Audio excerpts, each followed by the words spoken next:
So here are some notes, and as you complete them, right, you can end up using this as a tool for you as you go about solving your long division problems. So when we think about division, what we know is that it's the opposite operation for multiplication, right? You can undo multiplication with division, and you can undo division with multiplication. They're each other's inverse.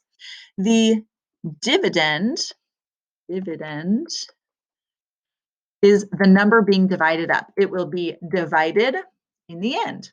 The divisor is the number that you're dividing by, right? It's the one with eyes kind of looking into the house. The quotient is what we call the answer to a division problem. And the remainder is what's left over, which we know can be converted into a fraction where you end up having your remainder, the leftover remainder, or your leftovers over the divisor. The divisor becomes your denominator. When a division problem is written horizontally, like it is down here, 450 divided by 5, the first number down here, the 450, the first number is the dividend, and the second number is the divisor. So then, as you set up this problem here, these got a little funny. 1, 2, 3, we'll move it down a little. It looks more like a division house.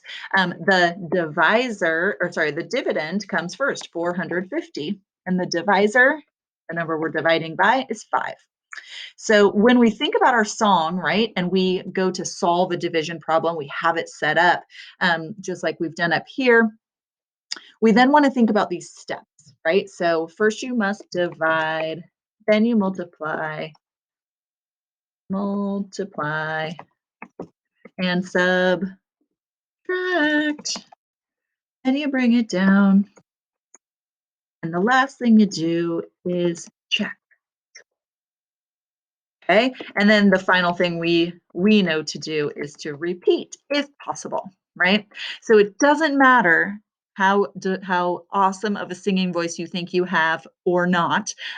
Using the lyrics themselves will help you and will help you remember how to set this up. You can write this on the side of your sheet every time you go to solve a long division problem. It'll just help you remember the order in which to do the process.